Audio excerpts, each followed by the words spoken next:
Welcome to the Black Sparrow Media Internet Broadcast Network.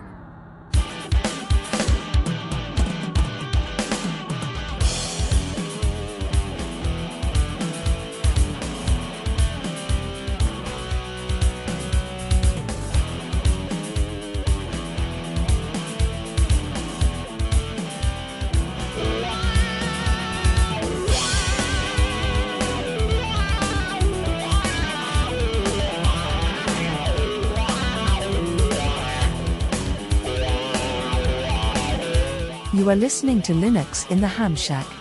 LHS is a podcast about Linux, open source, and amateur radio, for everyone. Now here are your hosts, Cheryl, W5MOO, Russ, K5TUX, and Bill, NE4RD.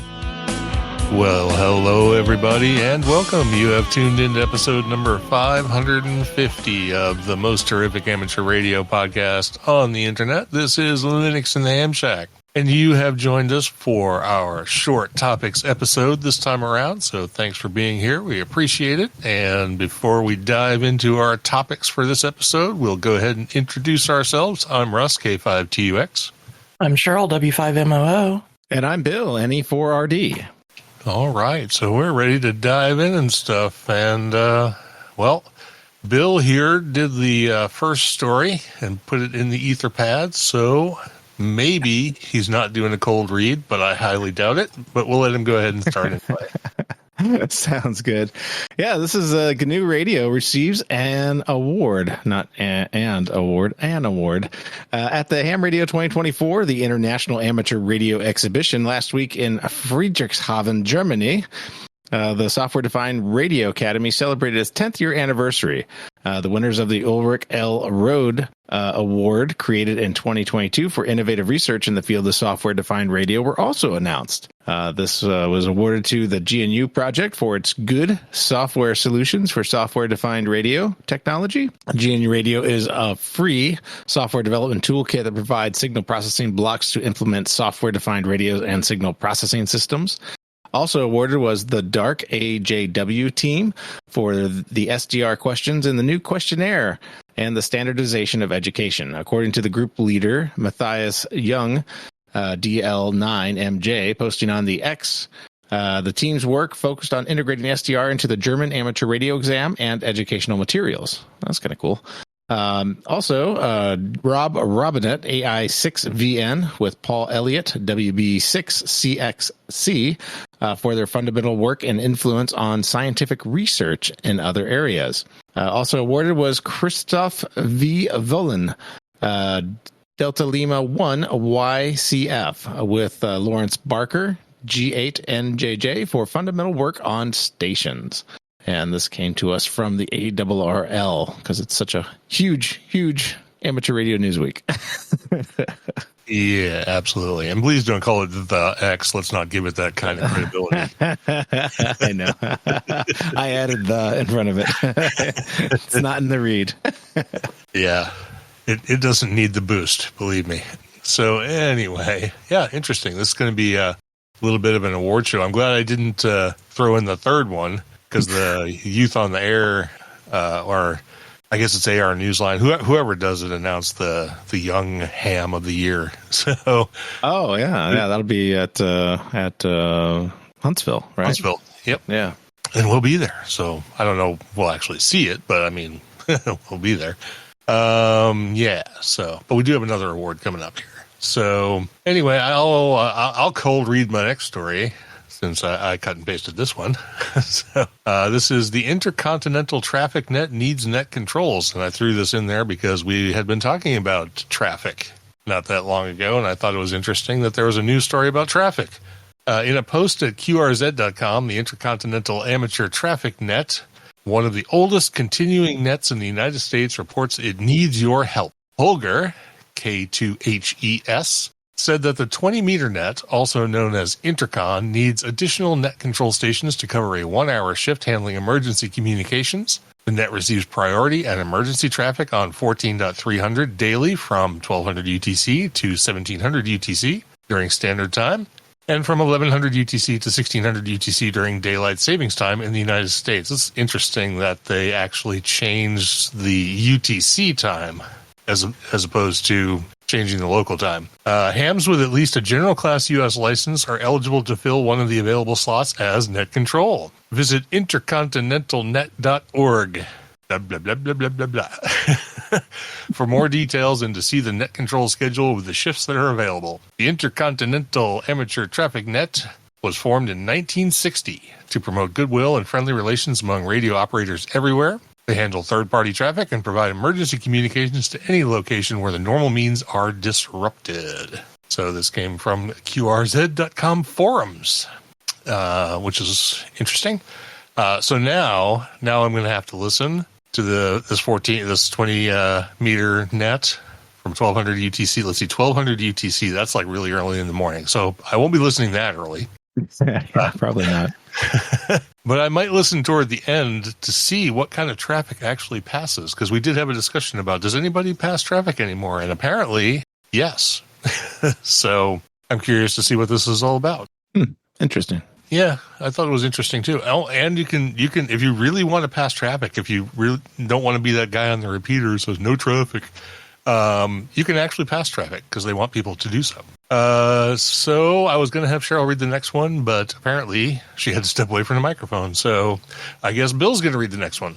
Alrighty. Oh, well, and before you read the next one, I should say we are moving into open source topics because we have open source segments. So. Yes, definitely. And we have a software release here to talk about, and it's OBS Studio 30.2 is released. OBS 30.2 adds Linux support to the native NVENC encoder, and of course that's the NVIDIA one, plus Linux shared texture support to the NVENC, QuickSync, and VA API encoders.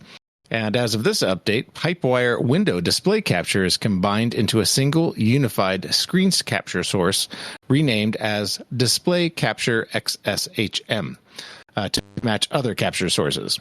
OBS Studio 30.2 defaults to using the hybrid MP4 output format on Windows and Linux. Hybrid MP4 pairs the benefits of fault-tolerant fragmented MP4 with the fast read access of regular MP4, remaining recoverable even if writing to the file is abruptly stopped. Finally, OBS Studio 30.2 adds support for multi-track video streaming, also known as enhanced broadcasting in Twitch parlance. And for now, a Windows-only feature. This also requires an NVIDIA GTX 900, GTX 10, or RTX 20 series, or an AMD RX 6000 series GPU or newer. And this came from OMG Ubuntu. Oh my God, it's Ubuntu. Yeah, I noticed my Linux version hasn't updated. I haven't even looked and see if the Windows one has updated, but that's always been a hang up there, is getting that NVENC encoder working so you can have a highly performant encoder in place in your Linux install. So I've been kind of sort of hanging on to this Windows box just because of the NVIDIA encoder for my RTX box. Yeah, that's kind of cool. I only use OBS a couple of times a year, usually when I'm doing shows here, and the machine that I use it on does not have an NVIDIA card in it. So this is kind of irrelevant for me, at least for the time being, until I want to get myself a more performant machine with an NVIDIA chipset to run OBS on. But don't you have one in the garage? I do, but it's not NVIDIA. That's what I just said. Oh, I thought it has an NVIDIA card in it, doesn't it? The one that has the crappy audio problem? No. I had to stop using that. Oh, well, yeah, that one, but that's not the one I record on. I have a different computer that I record on.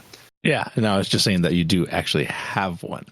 Oh, yes, I technically have one, but I don't run OBS on it. I could actually swap them out. That might actually be worth doing, because the other one, well, I do want to run my Minecraft, though. So, I don't know. I'll have to see how that works. The other machine runs Minecraft reasonably well. It just won't do shaders. So. Yeah. All right. Well, let's move on from that one and talk about CrowdStrike. Do we have to talk about CrowdStrike?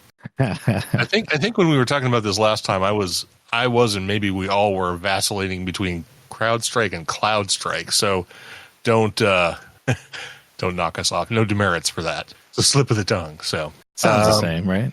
It sounds kind of the same, yeah. So CrowdStrike's wreaking havoc everywhere. Yeah, we already knew that. Did you see that their apology was like a $10 Starbucks gift card or something? Oh, yeah, and they started pulling those back because their lawyers told them that was an admission of guilt. Well, they pretty much already admitted guilt, but yeah. So anyway, Linux was also affected by CrowdStrike weeks before the most recent Windows-specific catastrophic event occurred. Back in May, a Rocky Linux user, wow, this is like twice in 2 days I've heard about Rocky Linux. Because Steve, KJ5T in the chat, I believe, is just installed a Rocky Linux server. Oh, nice. Yeah. Posted an issue on the forum which reported that upgrading to Rocky Linux 9.4 on servers equipped with CrowdStrike's Falcon platform would result in a system freeze due to a kernel panic. Oh, no. And that's probably before the 6.10 release, so you didn't get the blue screen. That would have exactly. just made it. That would have just made it like perfect, right? Yeah, your Linux box actually blue screened from a Windows bug. On Hacker News, another user suffering from CrowdStrike's incompetence shared that a fleet of production machines running Debian were taken offline when CrowdStrike pushed an incompatible patch for Debian Stable. Wow, what a nightmare. In a similar situation, many Red Hat Enterprise Linux RHEL users also faced issues due to Falcon, for which Red Hat had to issue multiple warnings. The first case, subscribers only, was the one I mentioned earlier. Who's talking here? The guy that wrote the article for It's Foss. Sorry. Okay. That's fine. Where were we? Oh, it was the one I mentioned earlier for Rocky Linux, in which kernel panic was observed after booting on Linux kernel 5.14. Oh, my goodness. And later systems due to the Falcon sensor process. The second case was a system crash issued on RHEL 6 and 7, where Red Hat offered a workaround by suggesting users disable Falcon to mitigate the issue. Well, that's one way to do it, I suppose. With the other option being to contact CrowdStrike support for assistance. I'm sure they weren't busy. Yeah. We were experiencing higher than usual call volume. Yeah, exactly. Unsurprisingly, thanks to all the chaos, the U.S. House of Representatives Homeland Security Committee has officially sent a letter to George Kurtz, CEO of CrowdStrike, asking him to testify on the massive outage. Fun or ominous fact, George was the chief technology officer of McAfee back in 2010, when the infamous DAT 5958 antivirus update managed to cripple millions of Windows-equipped computers around the world. Almost sounds like it's deliberate.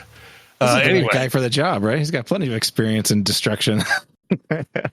Yeah, craziness. Well, I mean, at some point this will blow over, but who knows when.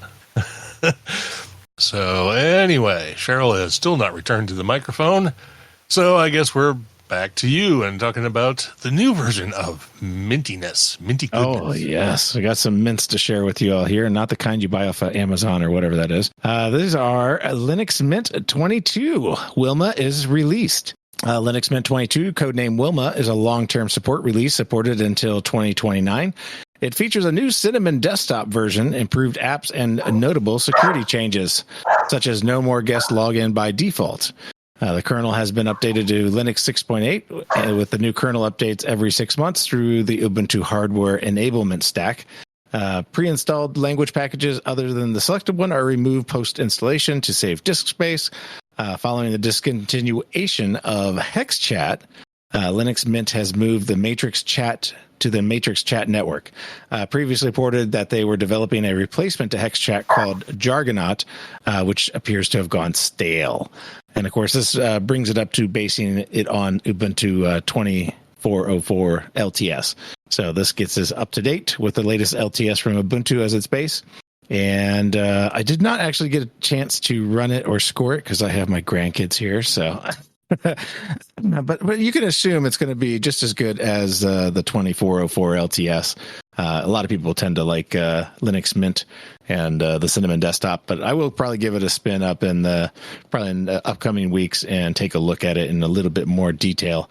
But I thought it was interesting that they were starting to build this Jargonaut thing, which I actually found on GitHub, but it looks like it went stale about 4 or 5 months ago when they probably said, screw it, we're just going to go to Matrix. Yeah, I wish Matrix, I understand and sort of appreciate the decentralized nature of Matrix and those applications that choose to use that kind of architecture, but it creates I would call it burdensome level of complexity for people trying to spin up clients and stuff, especially for lay users. I mean, it's super powerful and everything, but it's not as easy as things like, IRC or back in the day ICQ and stuff like that, where if you just wanted to chat, it was just install an app and you're good to go. So Mastodon is the same way. It's decentralized. So there's some complexity there too. You got to figure out what federation you want to belong to, and you have to figure out how to link back and forth to each other and blah, blah, blah, blah, blah. But it is what it is. So maybe we'll all be on Matrix someday. Who knows? It's getting pushed pretty hard, but I haven't. I tried to set up a Matrix server. Oh, yeah, that was a nightmare. So, but anyway, Linux Mint 22 in the wild. Excellent. So did you say it was based on 2404? Yep, it is based on 2404. All right, nice. New LTS behind Linux Mint 22. Excellent. All right, with that said, let's move on to some Linux in the Ham Shack topics. And the first one is the first M17 capable radios have begun shipping. In a post from Steve, N8GNU, awesome call sign, N8GNU, referencing the Connect Systems newsletter. Connect Systems Incorporated, I guess, CSI, is the not the developer, but the manufacturer of the M17 radio. The CS7000 has started shipping. The first two have shipped to Japan. The rest will ship either Monday or Tuesday. I don't remember if that's this past Monday or Tuesday. I think it is. They would have shipped yesterday, but the manufacturer forgot to include the programming cables. Oops. The cables are being shipped by DHL, and they're supposed to be here on Tuesday. I am hoping they will get here on Monday. All the radios are packed along with the USPS labels on the box. Only need to put the programming cable in the box and close it. Once we start shipping those radios, the price will go from $249 to $299. As I said in an earlier email, the discount is because the early buyers are in effect subsidizing the production, and I thought they should get a discount. Fair enough. The CS7000 Plus is coming along, but there has been one hiccup. The manufacturer wanted to make sure the DBSI vocoder will work on the M7 version of the ARM microprocessor. The current microprocessor is the M4 version. They're going to try and should get the results in a few days. ST Micro says the M7 is backwards compatible with the M4. Over the next few days, you will see an application note on the website on how to convert from DMR to M17 and M17 to DMR. We are asking the amateur community to buy in advance one or more of the radios. Yeah, so just go out and buy a radio randomly for no reason. When the radios are available, you will be the first to get them at a discount from the standard price. If at any time you decide you would rather not support this project, you can get your money back. Get to the back of the line for when the radios are released. Steve says, as far as I'm aware, CS is the only company that is shipping a radio that can do M17 out of the box. So there you go. That came from the M17 users group on groups.io. If you're interested in M17, you should probably join that group. I'm going to build I have a Module 17 here that Ed shipped me into XTD a while back, and I'm going to actually get to soldering on the thing and maybe even print a 3D case for it and hopefully have it for display in Huntsville. So, ooh, fancy. Yeah. Should be interesting. It's just whether I can get a cable for whatever radio I'm going to plug it into here fast enough and built to actually connect to the Module 17. So we'll see. And it looks like Cheryl is back, so she can read the next story about the 2024 Amateur Radio Software Award winners. And I will say that this story is a bit dated, but we did get an email from Rich Gordon about this. And I know we didn't talk about it, and I honestly, in browsing around, hadn't really heard any other podcasts mention it either, although they probably did. But despite the fact that there's a little age on this, we're going to read it anyway. Okay, so our next story, excuse me, is the 2024 Amateur Radio Software Award winners. OpenWebRX, a project led by Jacob Ketterl, DD5JFK, and OpenWebRX, a project led by Murat Faizullin. Make sure you specify OpenWebRX Plus, because they are different things, and they specific. Sorry. No, it's okay. So an OpenWebRX Plus, a project led by Murat Faizullin, KC1TXE, have been selected as the winners of the 5th Annual Amateur Radio Software Award. The award recognizes software projects that enhance amateur radio and promote innovation, freedom, and openness in amateur radio software development. These projects allow access to radio reception from around the world whether they're ham operators, shortwave listeners, or somebody curious about the radio waves. The committee is impressed with the ease of installation, simplicity of use, and overall features that are provided. The history of these projects showcase the benefit of open source software. OpenWebRx was originally created by Andres Retzler, but due to the demands of his career, he decided to discontinue its development. Jacob Ketterl took over the OpenWebRx project and continues to maintain and improve OpenWebRx. Marat Fazulin's OpenWebRx Plus builds on top of Jacob Ketterl's OpenWebRx, adding support for additional communication modes and advanced features. Both projects are currently separate, allowing implementers of hosting sites to choose between the simple core version or the enhanced version without difficulties, while allowing its developers to focus on their project's goals. The ARSA committee is already looking forward to next year's award and welcomes input and nominations for future awards. Special event stations K5A, K5R, and K5S will be operating to promote innovation in open ham radio software from September 28th through October 6th, 2024. And this information came from ARSA and the OpenWebRx and the OpenWebRx Plus web pages. Yep, and links to those will be in the show notes. So congratulations to the OpenWebRx guys. It's, I think, time for me to reinstall and get some SDRs hooked to the web again. So I think I will do that at some point. Since I now have 4 RTL SDRs, I can probably spare one. So maybe when I'm not here, I can have that one hooked up to my big antenna, and people can use my rig and tune around and listen to the world, at least as it sounds from southern Missouri. So, and with that, we have actually come down to the end of our topics for this episode of Linux in the Ham Shack. We do have some announcements and feedback, though, or at least one announcement. Linux in the Ham Shack will be at the Huntsville Hamfest in August. It's coming up really soon now. It's a little over 2 weeks away. And, well, no, I guess... it's like the 17th and 18th of August, something like that. So, take that for what it's worth whenever you're listening to this. We will be set up to promote the podcast and the Open Source Amateur Radio Club, which I hope to flesh out the website on that here really soon in the next few days. And as I mentioned earlier, we will also be representing the M17 Project, as they won't have an official member present for the Hamfest. But we're going to have some promo materials for them, and hopefully I will have my Module 17 up and running so we can demo it with a local hotspot and actually make some radio contacts there at the booth. So we're looking forward to the show and hope to see any of our listeners there that can make it down to Alabama in the middle of next month, and hope we get to see you.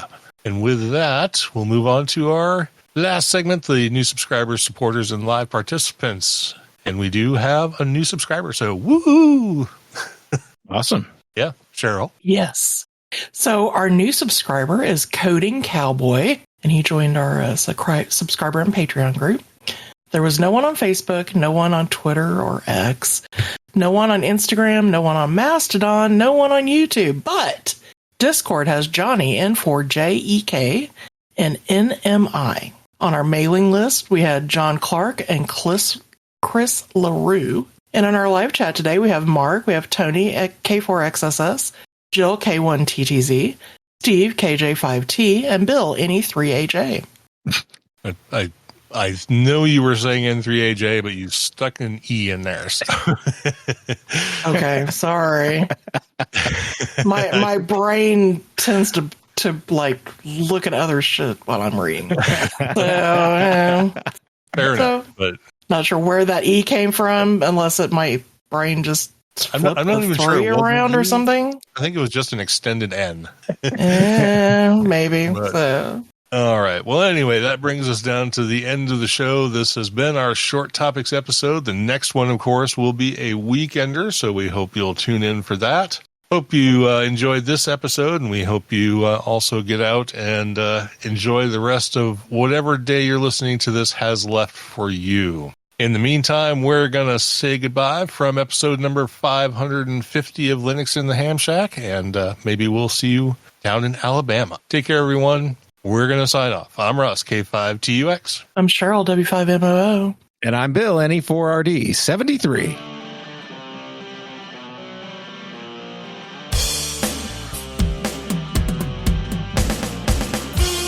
Thank you for listening to this episode of Linux in the Ham Shack. LHS is a community-sponsored podcast. Live recordings are Sunday nights at 8 o'clock Central Time. Our homepage can be found at lhspodcast.info. You can support the podcast via Patreon at patreon.com/LHS podcast. We're also on Discord, Facebook, Instagram, YouTube and Mastodon. Contact us via email at info@lhspodcast.info or via voicemail at 190954777469. That's 1909 LHS show. We also have merch. So until next we meet, remember to always heed your hedonism.